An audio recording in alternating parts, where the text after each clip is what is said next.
최근에 제가 가르치는 신학생들이나 목회자들, 그리고 요즘에는 평신도들이 저같이 목회하는 담임 목사를 만나면 자주 묻는 질문이 있습니다.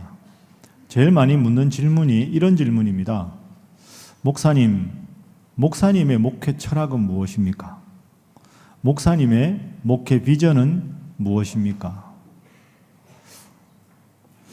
여러분은 어떻게 생각하십니까? 만약에 여러분 친구 중에 다른 교회 다니는 분들이 여러분한테 신일교회 다닌다고 들었는데 신일교회 목사님은 목회 철학이 뭐예요? 목사님의 목회 비전이 뭐예요? 이렇게 물으면 여러분 뭐라고 대답하십니까? 없어요. 이러십니까? 이 질문을 좀 다르게 쉽게 바꿔보면 담임 목사가 제일 평상시에 목회하면서 강조하는 게 뭡니까? 이 질문이겠죠. 여러분, 제가 부임한 이래 여러분들 앞에 자주 강조한 단어가 예를 들어 뭐가 있습니까? 다음 세대와 함께, 물된 동산, 지역과 함께하는 교회, 건강한 교회, 행복한 성도, 이런 거 아닙니까? 그죠? 그런 게 사실은 담임 목사의 목회 중점 사항, 목회 철학이나 비전이 되겠죠. 예를 들어서 다른 교회는 그러면 어떤 목회 철학이 있는가? 다른 교회 홈페이지에서 몇 가지 제가 한번 인용을 해보겠습니다. 1만 명의 성도, 1,000명의 평신도 선교사, 100개의 교회 개척, 이런 목회 비전이 있는 교회도 있고 300명의 새벽기도 교인, 1,000명의 11조 교인, 3,000명의 장년 성도, 이런 교회도 있고 5대양 6대주의 선교사를 파송하는 교회, 3년에 한 번씩 개척하는 교회, 이런 목회 철학을 가진 교회들이 있습니다. 자, 여러분 어떻습니까? 이런 예들을 들어보면 아주 선명하고 구체적이어서 손에 딱 잡힐 듯한 그런 느낌이 듭니다. 근데 그에 비해서 우리 교회는 다음 세대와 함께, 물된 동산, 이건 뭔가 좀 와닿지 않는 것 같다, 이런 느낌이 여러분 들 수도 있습니다. 좀 구체적이지 않지 않느냐? 저는 그 비판을 솔직하게 그대로 인정합니다. 그런데 여러분, 제가 정말 여러분들 앞에 드리고 싶은 질문은 이런 겁니다. 그렇게 손에 잡힐 듯이 구체적으로 수치로 나타낸 교회의 목표를 가져야 훌륭한 목회일까요? 그게 바른 목회 철학일까요? 저는 그렇게 생각하지 않습니다. 그런 목표를 달성하면 훌륭한 목회자, 훌륭한 교회고, 그런 목표를 달성하지 못하면 그러면 실패한 목회입니까? 그리고 앞서 예를 들어서 300명의 새벽기도 교인, 1,000명의 11조 교인, 3,000명의 장년 성도, 이런 목표는 담임 목사 혼자 정한 겁니까? 성도들이 함께 소통하고 공유해서 하나님께서 그런 목표를 주신 겁니까? 더 근본적으로 생각해 보면 그런 목표를 달성하고자 하는 것이 정말로 하나님의 영광만을 위해서 그런 겁니까? 아니면 담임 목사의 목회적 역량을 드러내고 싶은 인간적인 야망이 섞인 겁니까? 하나님께서 정말로 주신 목표인지, 우리 교회가 이만큼 된다고 교회를 자랑하는 목표인지 심각하게 한번 생각해 볼 필요가 있습니다. 여러분 분명히 기억하십시오. 교회는 기업이 아닙니다. 기업은 성과가 필요하고 목표가 필요하고 경영학의 원리대로 움직이지만 교회는 그런 기업과는 다릅니다. 그리고 달라야 합니다. 교회의 주인은 하나님이신 줄로 믿습니다. 저는 앞서에 예를 들었던 그런 교회의 비전이 틀렸다고 말하고 싶지 않습니다. 하나님께서 그런 목표를 주시면 그렇게 하는 게 맞습니다.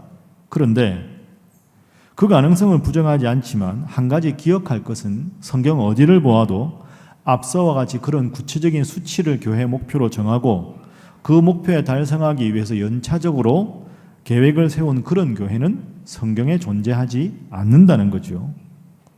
극단적으로 말해서 교회 교인의 숫자가 많아지는 게 교회의 목표라면 예수님 3년 내내 열심히 목회하셔서 제자 12명 모으셨습니다. 그러면 예수님 목회는 실패한 목회입니까? 예수님께서 3년간 동고동 나가는 제자들, 그 중에 가장 믿었던 제자 가룟 유다가 예수님을 팔았습니다. 반장 제자 베드로는 예수님 돌아가실 때 거짓말했습니다. 나머지 제자들 다 도망갔습니다. 그러면 그 장면만 놓고 보면 예수님은 훌륭한 리더입니까? 실패한 리더입니까? 우리가 이런 점을 분명하게 한 번쯤 생각해 볼 필요가 있습니다. 어느덧 오늘이 9월 첫째 주일입니다. 아까 여러분 주보 보셨죠? 하반기에 행사가 많이 있습니다. 잘 해야지요. 온세대 예배도 있고 우리 교회 생일날도 있고 153 새생명 초청잔치도 있고 참 행사가 많습니다. 그러면 적어도 우리 교회가 지향하는 교회 모습, 우리 신일교회는 하나님 앞에서 이런 목표를 가지고 있다 하고 우리가 구체적인 건 아니지만 여러 성도들과 제가 함께 공유할 수 있는 바른 교회 모습, 바른 목회의 모습은 어떠해야 하는가, 그 내용이 있어야 우리가 함께 교회를 위해서 같은 마음으로 기도할 수 있지 않겠습니까? 그래서 오늘과 다음 주에는 정말로 하나님께서 원하시는 바른 교회 모습이 어떤 교회고 하나님 원하시는 바른 목회, 바른 성도의 모습이 어떤 교회요, 목회요, 성도인가 하는 것을 말씀을 중심으로 한번 살펴보도록 하겠습니다. 자, 우선 우리 본문 말씀을 한번 읽어보겠습니다. 자, 16절 말씀입니다. 자, 함께 읽습니다. 시작. 오늘 내 하나님 여호와께서 이 규례와 법도를 행하라고 내게 명령하시나니 그런즉 너는 마음을 다하고 뜻을 다하여 지켜 행하라. 아멘.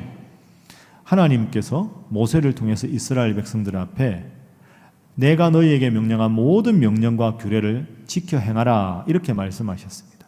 그러니까 하나님께서 주신 말씀대로 살아가라 이렇게 명령을 하신 것이지요. 17절에도 마찬가지입니다. 하나님 명령을 마음을 다해서 뜻을 다해서 지키라 이렇게 명령을 하셨습니다. 그렇게 했을 때 어떤 결과가 주어지느냐, 그 결과는 18절 19절 말씀입니다. 자, 18절 여러분 화면 보시면 하나님께서 말씀하신 대로 하나님 말씀을 지키면 세 번째 줄에 보배로운 백성이 되게 하겠다, 하나님 이렇게 약속을 해주셨습니다. 이어지는 19절 말씀에도 보면 하나님께서 너를 내 하나님 여호와의 성민, 거룩한 백성이 되게 하겠다 이렇게 말씀하셨습니다. 여러분 여기서 중요한 건 순서입니다. 순서. 성경 말씀을 가만히 읽어보면 하나님은 이 영적인 순서를 참 중요하게 생각하셨습니다. 오늘 본문에도 그렇습니다. 16절 17절에 하나님 말씀을 지켜서 행하라. 그리하면 내가 너희 백성에게 복을 주겠다 이렇게 말씀하셨습니다. 순서가 하나님 말씀대로 살면 하나님께서 선물로 복을 주신다 하는 거죠. 성경 말씀을 잘 읽어보면 이렇지는 않습니다. 너희들 이런 복을 받고 싶니? 이런 복을 누리고 싶지? 내가 이런 복 다 주겠다. 조건이 있다. 나를 믿어라. 이렇게 하나님은 잘 말씀하지 않으셨습니다. 왜 그럴까요? 그러면 복을 받기 위한 수단으로 하나님을 믿게 되는 것은 바람직하지 않기 때문이지요. 하나님 말씀대로 살아라. 그러면 내가 이런 선물을 주마. 하나님께서 이렇게 말씀하신 것이 영적인 순서입니다. 이 순서는 하나님만 그런 게 아니라 예수님께서도 강조하셨습니다.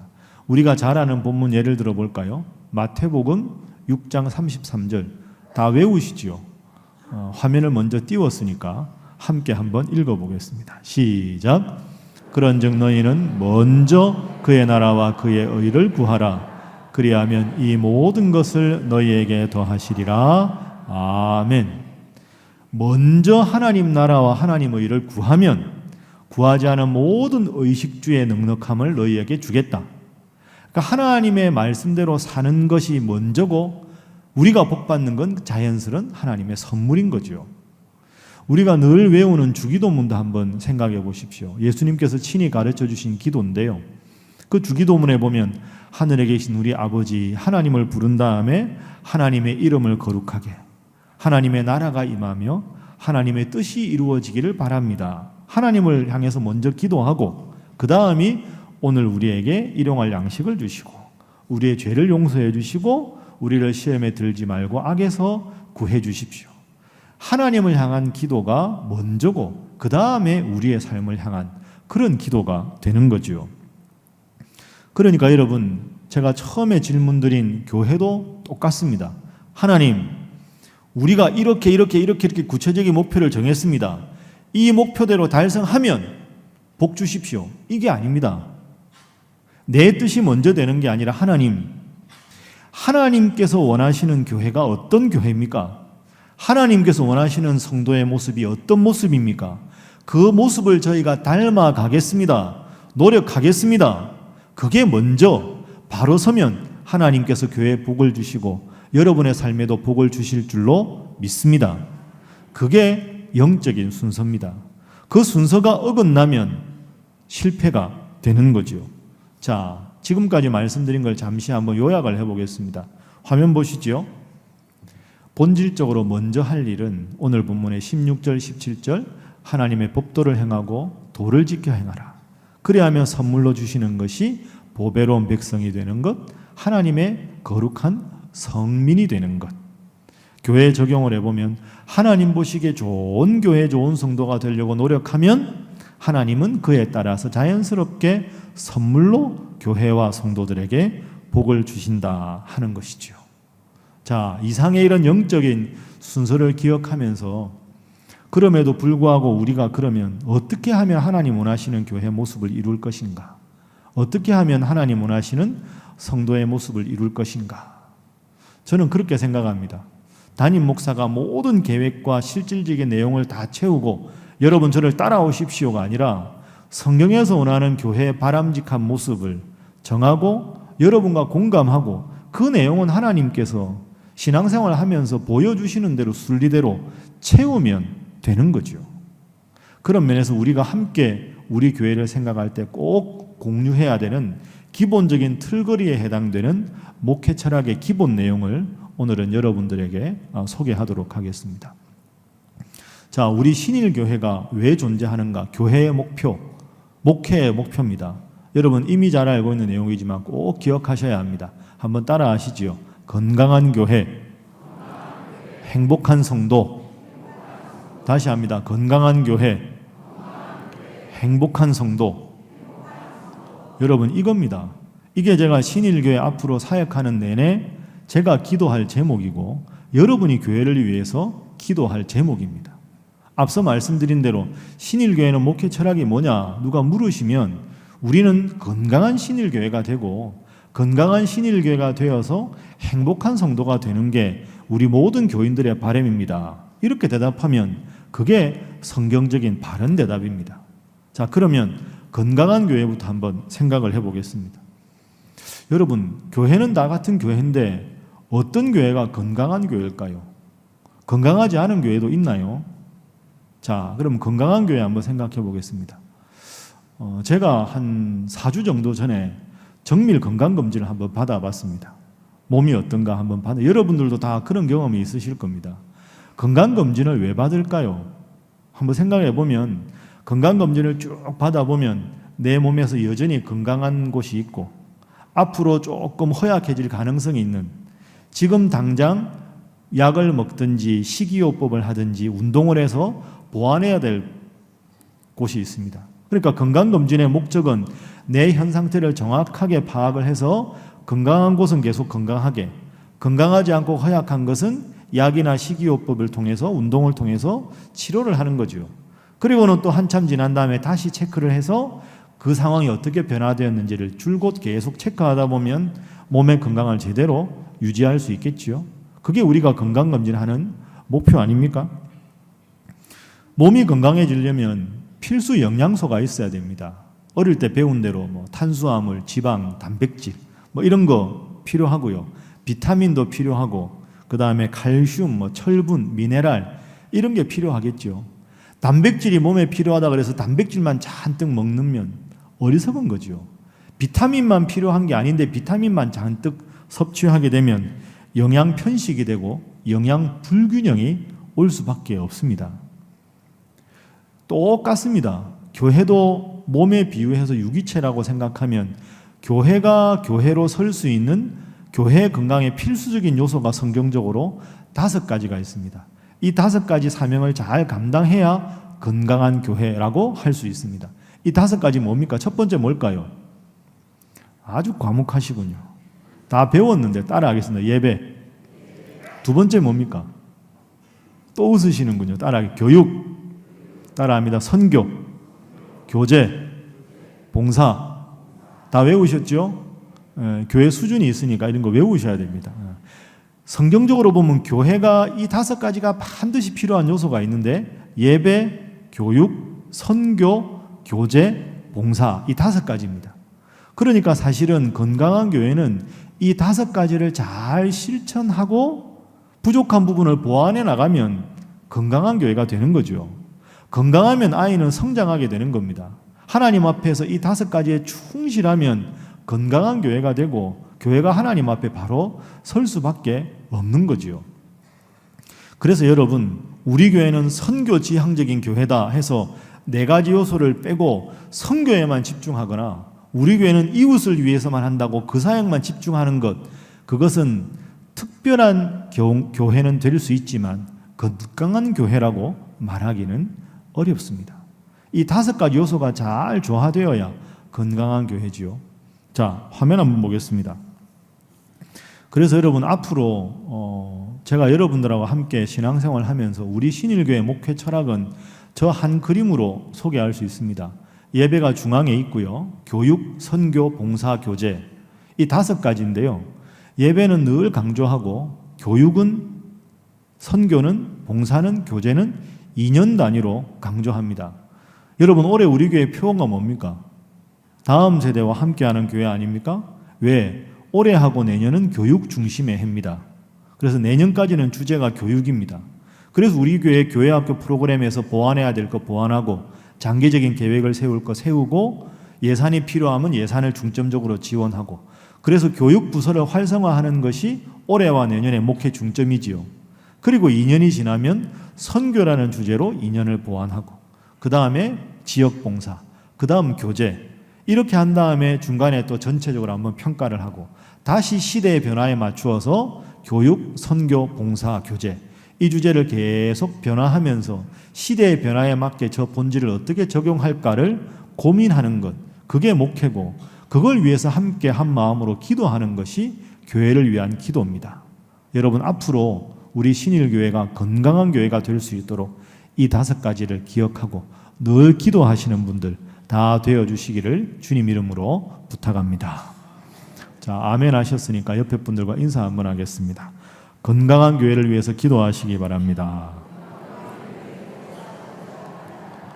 자, 한 번 더 하겠습니다. 잘 하실 줄 믿습니다. 하겠습니다.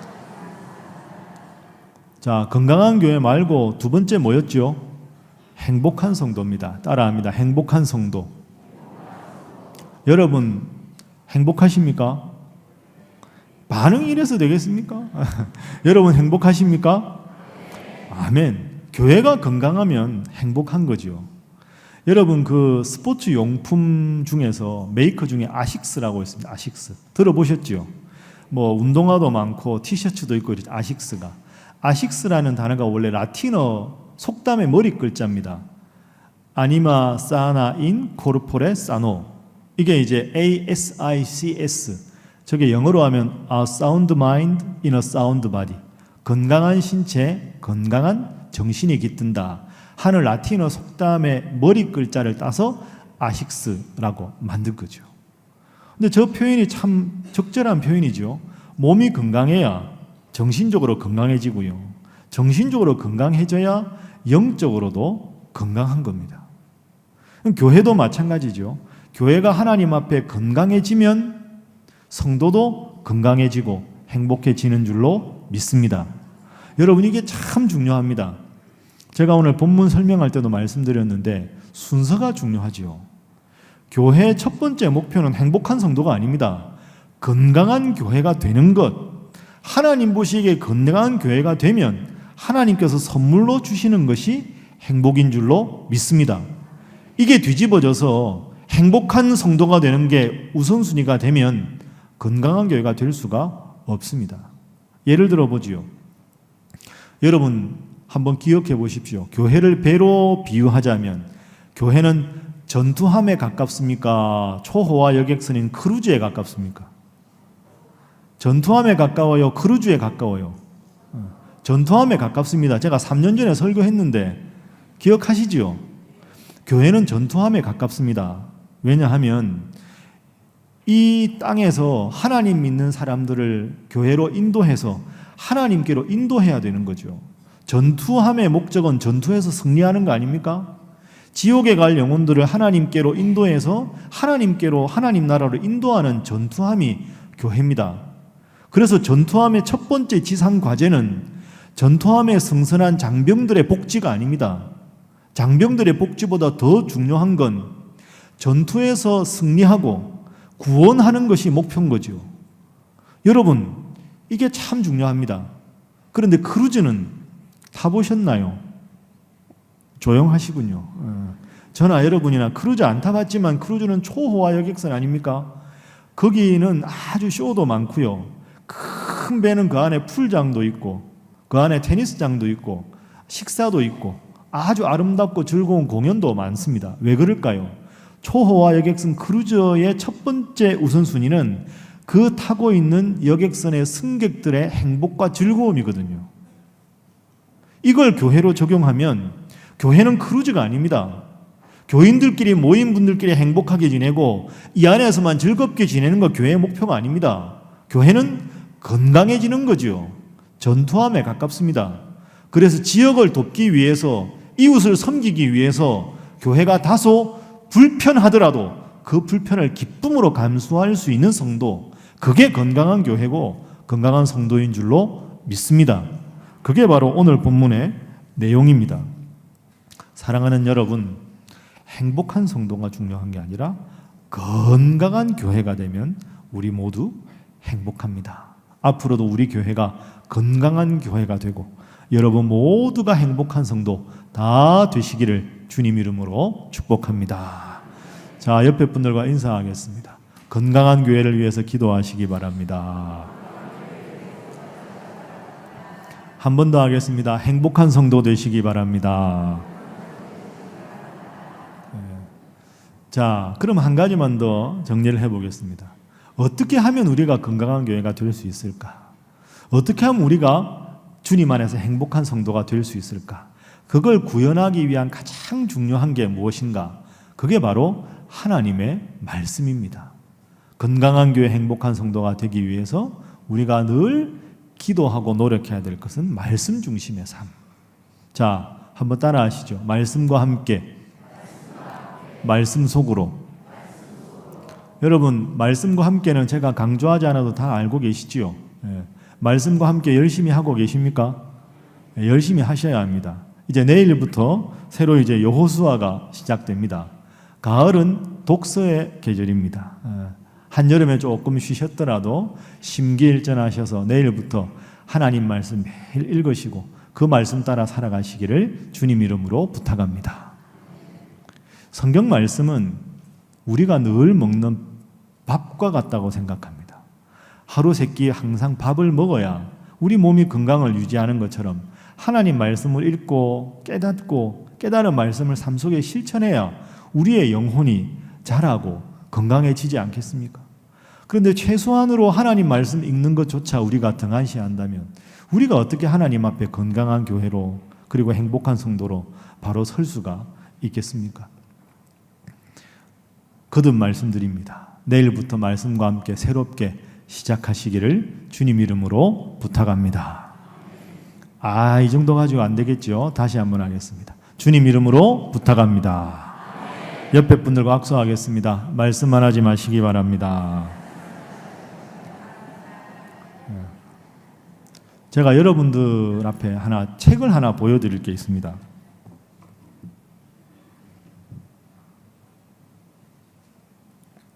너무 무거워가지고 제가 밑에 놔뒀는데요. 제가 여러분 선물 받으면 기쁘지 않습니까? 제가 우리 교회에 부임한 지 4년 좀 지났는데요. 교회에 부임해서 가장 행복하고 감동적인 선물을 받은 게 이 책입니다. 이 책을 제가 여러분들 앞에 소개를 좀 하려고 합니다.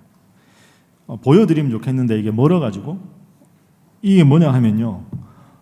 제가 부임한 이래 제가 우리 교회에서 했던 모든 설교, 새벽기도 설교, 그걸 우리 교회 교인 한 분이 매일 이걸 다 쓰셨어요. 컴퓨터로 다 치셨어요. 그래서 이걸 저한테 선물로 주신 겁니다. 이게 제가 그동안에 우리 교회에서 했던 설교, 새벽기도 설교. 제가 새벽기도는 화수목금 하거든요. 월요일하고 토요일은 부목사님 하시는데 그것까지 모아서 이렇게 하셨습니다. 이게 샘플인데요. 표지 나온 거하고 똑같은 표지로 해서 다 똑같이 했습니다. 이게 큰 글자로 쓴 게 아니고요. 컴퓨터로 쳤습니다. 보이시나요? 이렇게. 예.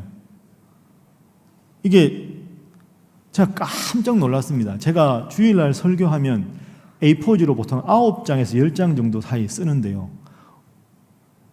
어떻게 이렇게까지 다 쓰셨어요? 새벽기도 원고보다 더 자세하게 쓰셨습니다. 이 정성이 얼마나 대단합니까? 제가 깜짝 놀랐습니다.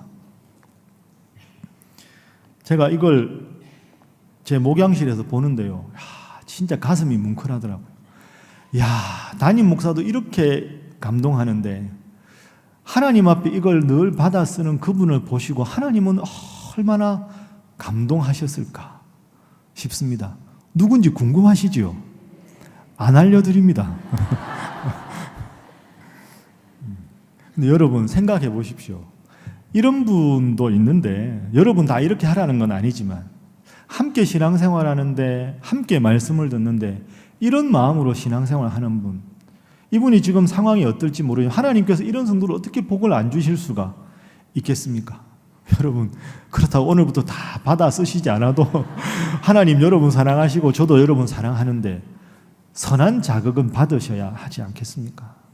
말씀 하루에 한 장 읽고 간단하게 요약하는 것조차 우리는 때로는 게을러서 못하는데 얼마나 하나님께서 이런 분을 사랑하실까 그렇게 생각합니다. 늦었다고 생각할 때가 가장 빠른 때다 생각하시고 내일부터 말씀과 함께 열심히 하시기를 주님 이름으로 부탁합니다. 그리고 이와 더불어서 이제 내일 모레 수요일부터 이제 말씀 속으로 새롭게 시작하는 성경 공부 시작한다고 여러분에게 말씀을 드렸습니다. 여러분 다 오십시오. 그리고 이번에 2단계 하지만 1단계부터 4단계까지 열심히 하십시오. 말씀을 우리가 읽어도 체계적으로 정리하고 우리가 믿는 기독교가 얼마나 위대한 종교인가 그 진리의 내용을 알지 못하면 우리는 눈뜬 장님과 같지 않겠습니까? 배우고 확실한 일에 거해야 하지 않겠습니까? 바로 알고 바로 믿어야 하지 않겠습니까? 제가 설교 준비하면서 지난주도 말씀드렸지만 제게는 그런 소원이 있습니다. 하나님, 우리 신일교회가 정말로 건강한 교회가 되게 해 주십시오. 여러분, 죄송한데요. 저는 우리 교회가 교인이 수천 명이 되고 수만 명이 돼서 이 예배당이 수용이 안 돼서 수백억을 들여서 이 예배당을 새로 짓고 전국에 우리 신일교회 지교회를 세우고 저는 거기에 대해서는 교회의 목표를 두지 않습니다. 교회가 커진다고 훌륭한 교회가 아닙니다. 규모가 중요한 게 아니라 건강한 교회가 되는 것, 그게 하나님의 뜻인 줄로 믿습니다. 교회가 건강해져야 성도들의 행복을 느끼는 거죠. 그래서 제 바람이 있다면 하나님께서 배목사 너는 뭘 원하느냐 물으시면 하나님, 우리 교회가 커지지 않아도 좋습니다. 우리 교회가 엄청난 교회라고 소문나지 않아도 좋습니다. 하나님 보시기에 이 5가지 요소를 잘 강조하는 건강한 교회가 되게 해주십시오. 이게 제 소원입니다. 하나님, 그리고 신일교회 성도들에게 누군가가 어느 교회 다닙니까? 나는 신일교회 다닙니다. 신일교회 교인이라는 게 얼마나 행복한지 모릅니다. 행복한 교인이라고 스스로 고백하는 성도들 되게 해달라고 그렇게 기도합니다. 무엇으로 가능하겠습니까? 하나님 말씀으로 가능한 줄로 믿습니다. 하나님 보시기에 건강한 교회가 되고 하나님 주시는 복을 날마다 누리기 위해서 날마다 주님 말씀 묵상하고 그 말씀 마음속에 새기고 그 말씀 따라 살아가는 인생의 큰 행복, 위대한 행복을 말씀과 함께 누릴 수 있기를 주님 이름으로 축복합니다. 기도하겠습니다.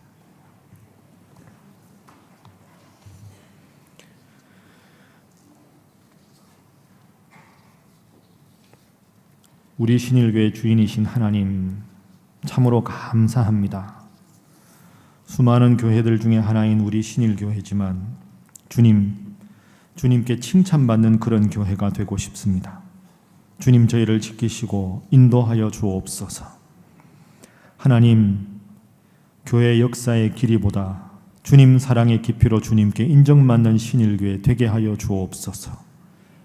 주일에 예배드리는 성도들의 숫자보다 우리 성도들이 하나님을 사랑하는 사랑의 깊이로 넓이로 인정받는 교회 되게 하시고, 얼마나 많은 예산을 수립했느냐보다 얼마나 하나님 보시기에 정직하고 깨끗하게 사용하는가로 주님께 칭찬받는 교회 되게 하여 주옵소서.